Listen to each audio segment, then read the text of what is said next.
Okay, let's talk about supercell thunderstorms.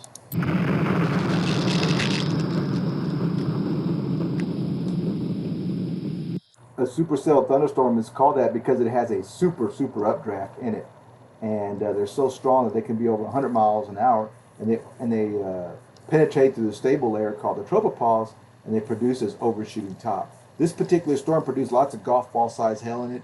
Some of these stronger supercells can produce hail as large as grapefruit size hail, damaging winds sometimes over 100 miles an hour, and big tornadoes, including that violent supercell that I showed you just a minute ago, and lots of heavy rainfall.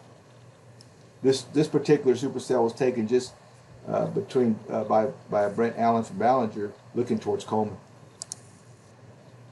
Another feature on the supercell is it likes to go into rotation because of the strong winds that increase with height. They also change directions with height from southeast at the surface to southwest and westerly. You can even see a tilt in that updraft. And these updrafts mean business. Because there's so much wind shear in these storms, it keeps that precipitation away from the updraft. So these storms can go on and on. Remember I said a moment ago that the updraft is an engine to the storm.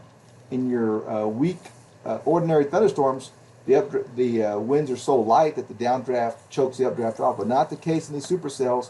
These can be long-lasting storms because the downdraft precipitation, because of the strong winds, keep that downdraft precipitation away from the updraft, so they go on and on and on. What you'll find if one, let's say one is moving from west to east towards your location, you may start seeing some rain, maybe a little shelf cloud out here in the leading edge, followed by some hail, followed by you might, let's say the big hail goes by, then all of a sudden it gets real still. Now you're seeing the rain-free base under the main updraft tower right through here. Again, another sign you're going to see these striations, rotation going on in there. These storms do like to rotate, and you'll see the rain-free base, the wall cloud, and lots of rotation in these supercell storms, depending on your viewing and where the storm is. If you're out in here, of course, you're going to have a hard time because you're caught up in the rain. And of course, you're going to see the wall clouds if you're in the right location. And you might even see some rotation going on in that wall cloud.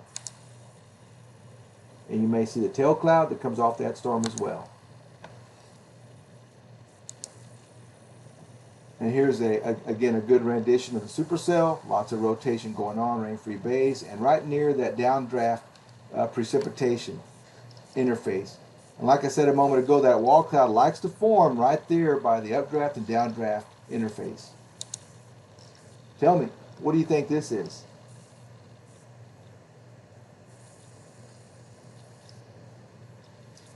If you said this is a supercell storm, you're right. And the reason why is because you've got a circular looking cloud. You can see evidence of rotation or striations in this cloud. Apologize for the quality of this picture. And there's the downdraft precipitation. Again, rain-free base, lots of rotation evident in this storm. This was actually taken right over our weather office several years back. This is what you might see on radar of the supercell. There's the area of the updraft, the area of rotation. There's all the downdraft precipitation right there. This part right here is called the forward flank downdraft, the FFD. Lots of damaging winds out in here. Strong winds, severe winds in here. A lot of rainfall. So if this supercell, supercells can move northeast, they can move east, they can move in a lot of different directions. The Gerald, Texas supercell moves southwest. So they can move all kinds of different directions. And again, this is called the forward flank downdraft, and it's very dangerous anywhere in the vicinity of the supercells. In the back over here, it's called the RFD, or the rear flank downdraft. Winds can be very strong back here, anywhere from 30 to over 100 miles an hour. Inflow can be strong as well. You want to definitely maintain a safe distance from this part of the storm. This is where the tornado likes to form. That's why we call that the hook echo, right there. And that's where your tornado, your wall, and all those things, the wall clouds, like to form. So if a supercell was coming towards your location from the southwest, the first thing you might see on the leading edge would be a cloud like this. It's called a roll cloud or a shelf cloud. What that means, as Mark pointed out earlier, it means there's a potential for some straight line winds coming at your location. It's a shift in wind direction followed by lots of rain and maybe some hail in the forward flank downdraft part of the storm. Now, if you're looking back in this part of the storm, and make sure you have a good, you know, that you're safe. You're not up close and personal. You don't want to be within just a few miles. It's too dangerous because tornadoes can form anywhere in here. Sometimes even 10 miles east of the storm. So you want to be far enough away. But if you're looking at that part of the storm, that's the best part of the storm to view the wall cloud. This is a wall cloud right here. The tornado. And the wall cloud is basically telling you that a tornado is trying to form, and we need your reports. Once you see a wall cloud, we need to hear from you. We don't see that part with our radar. Radar, we can only see above all this, and that's why your help is so crucial in the Skywarn program. So in this part of the storm, think updraft, wall cloud, and tornado. All right, like I said a moment ago, you tell me where is the what is this part of the storm called? What would you expect to find in there? And of course, I will tell you this is all your large hail. So if you said this is your wall cloud, funnel cloud, or tornado, you're correct. That's exactly where you're going to find that in the Hook Echo area.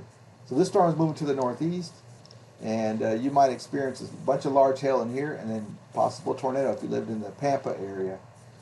That's why people always say, you've heard this many times being said, if you're near some large hail, there could be a tornado nearby.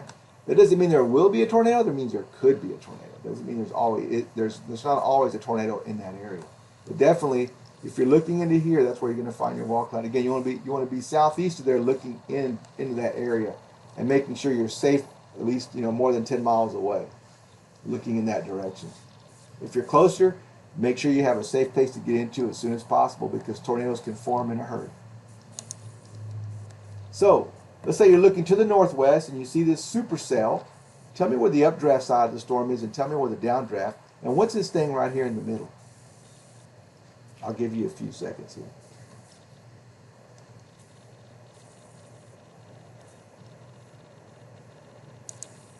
Okay, if you said this is the rain-free base and the updraft, you're correct.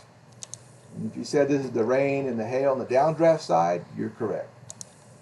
And if you said this is the wall cloud, you're correct. Notice that wall cloud, it forms in the interface between the updraft and the downdraft precipitation. That's where your wall cloud likes to form. And like I said a moment ago, that wall cloud is telling you that a tornado is trying to form. And please call that in as soon as you can. Again, they typically form near the updraft, downdraft interface, which is also the favored location for the development of the wall cloud. And you want to look for that rain-free base in areas where rain and hail are falling. And look for that low-hanging cloud. And also look for signs of rotation.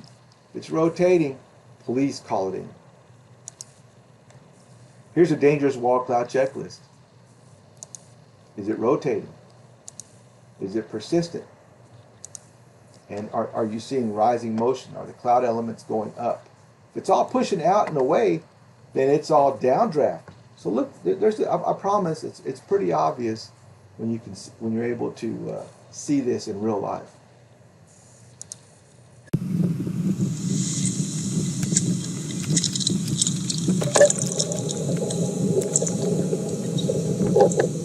This cloud right here, this big large wall cloud, would you agree it's a dangerous wall cloud? You saw lots of rotation.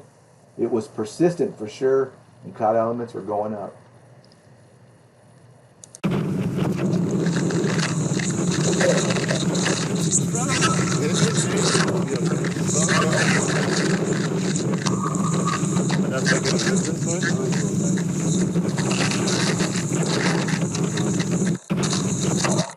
And this wall cloud produces large tornado just southwest of Throckmorton. And we're grateful to storm chaser Brian Talkin. He was in a safe place looking back and videotaping this large tornado. Thankfully, it stayed out in the open field and no one was hurt that day. I want to ask you a quick question. Tell me the difference between these two clouds. What's the cloud on the left and what's the cloud on the right, and what are they associated with? I'll give you a few minutes or seconds.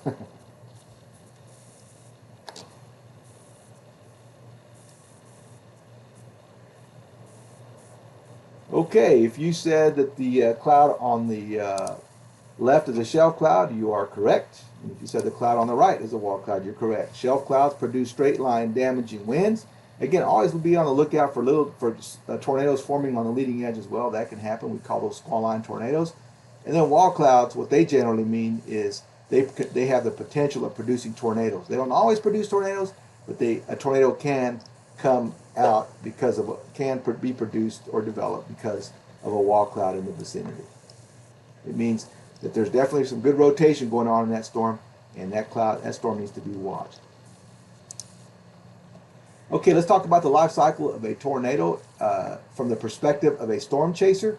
Again, we don't encourage anyone to storm chase, but these pictures really are matched up well and synchronized in with the radar pictures to the left. So here comes a storm at this storm chaser, and off in a distance, and right now he's just seeing a lowering of a rain-free base. This is a supercell storm coming right at his location. And now it's closing in, and now he's reporting a wall cloud. That information needs to come to the Weather Service as quick as possible. And now he's seeing a funnel cloud. There is no evidence of rotation on the ground. It's just a visible funnel that's not touching the ground. Again, that needs to be called into the National Weather Service office. This storm chaser now sees evidence of rotation touching the ground, calling it a tornado. Again, sometimes there's hills in the way, and we don't always know 100%, but that's pretty far down. So we're not gonna question your call on that one. And then now the tornado is pretty much increasing in size. It's upright, and now it's what we call the mature stage of the tornado. Again, for me, too close for me. I'm a storm spotter. I like to keep my safe distance. I think more than 10 miles, you're in a good, safe place. But let me just tell you this, we get a lot of reports from our storm chasers. They love what they do, and they're serious about what they do, and we also appreciate their help.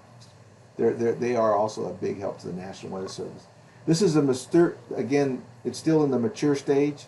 At this point, rain begins to wrap around the tornado, making it difficult to see as it closes in. And that's why you can drive right by a tornado and not even know it. So keep that in mind. Always have a way to receive a warning wherever you are. And there's a tornado. It's pretty much totally obscured. It's closing in pretty close. Boy, too close for me. And again, we can't thank Matt Grantham enough for these great pictures of a life cycle of a tornado. Finally, in its final stage, the tornado goes into a rope stage.